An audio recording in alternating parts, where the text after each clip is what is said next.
તો આખરે ભગવાન શ્રી કૃષ્ણને માખણ જ કેમ અતિ પ્રિય છે? ભગવાન શ્રી કૃષ્ણને બધા વ્યંજનોની અંદર માખણ કેમ સૌથી વધારે ભાવે છે? તો નમસ્કાર મિત્રો, જય શ્રી કૃષ્ણ. હું યશ નિમ્બાર્ક મિત્રો આપ સૌનું સ્વાગત કરું છું આજના આપણા વિડીયોમાં. સૌપ્રથમ તો આપ સૌને આવનારી આ જન્માષ્ટમીની હાર્દિક શુભકામનાઓ.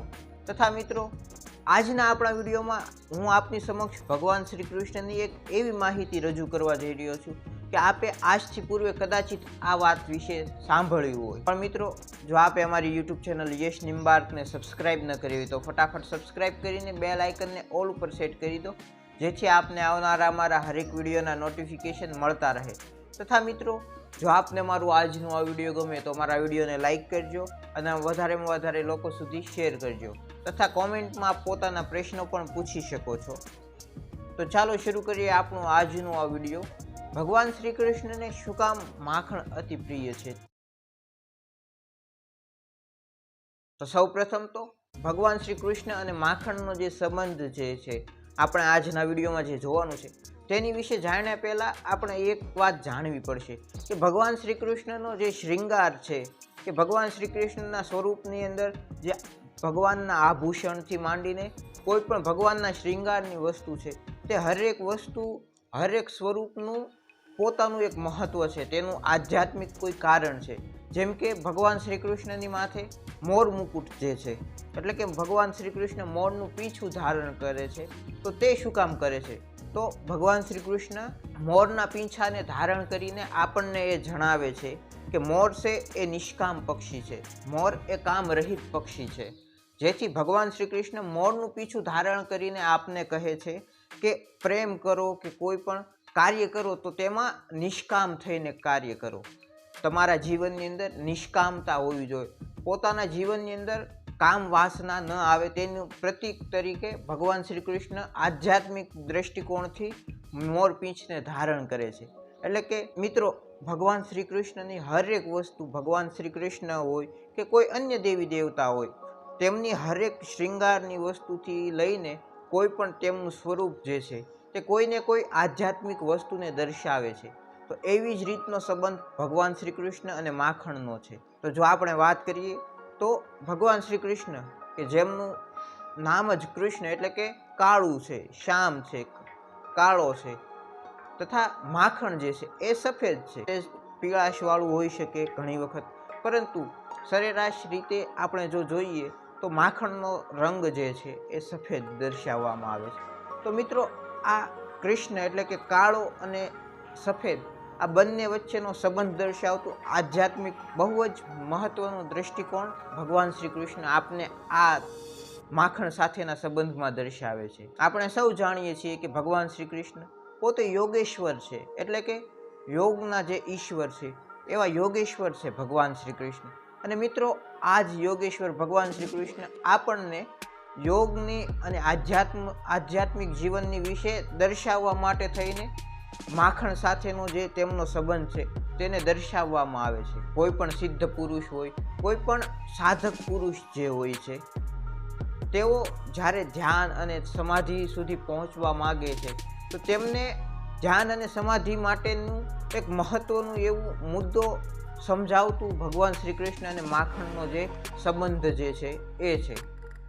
ભગવાન શ્રી કૃષ્ણ અને માખણનો સંબંધ આધ્યાત્મિક દ્રષ્ટિકોણથી આપણે જોઈએ તો સામાન્ય રીતે જ્યારે આપણે ધ્યાનમાં બેસીએ, મેડિટેશન કરીએ, ત્યારે આપણી આંખોને બંધ કરીએ તો બંધ આંખોમાં આપણને હંમેશા અંધકાર દેખાય છે, કાળો રંગ દેખાય છે, કૃષ્ણ દેખાય છે.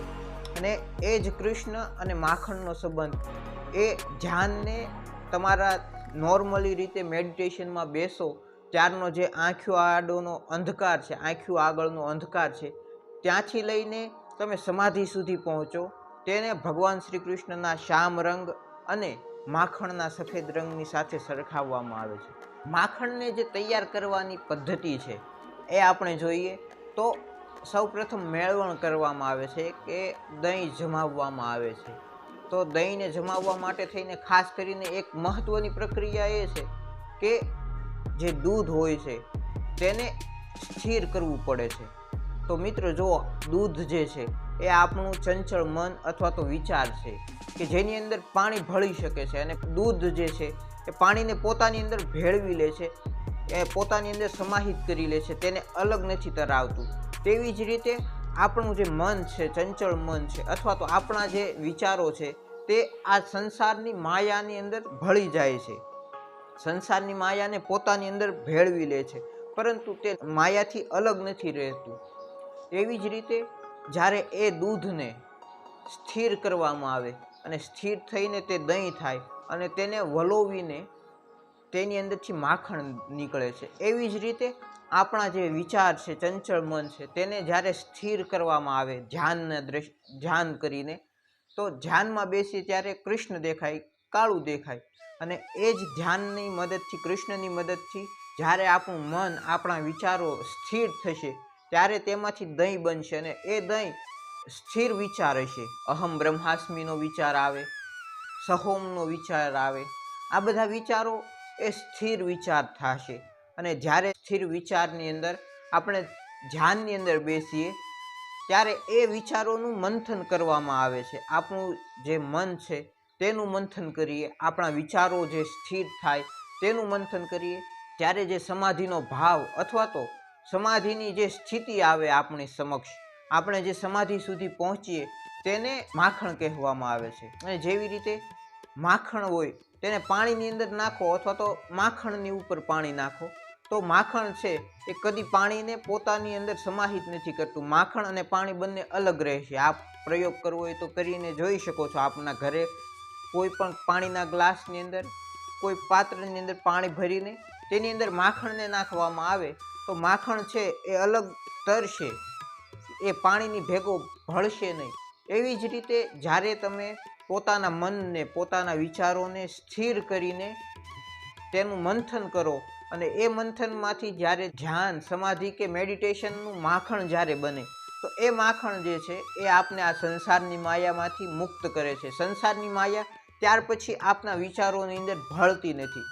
તો પોતાના વિચારોને શુદ્ધ કરવા માટે, પોતાની જાતને સાધક તરીકે સમાધિ સુધી પહોંચાડવા માટે ભગવાન શ્રી કૃષ્ણ અને માખણનો સંબંધ જે છે એ ખૂબ જ આપની માટે અને આ સંસાર માટે, આપણા સૌની માટે ખૂબ જ મહત્વનો એક મુદ્દો છે.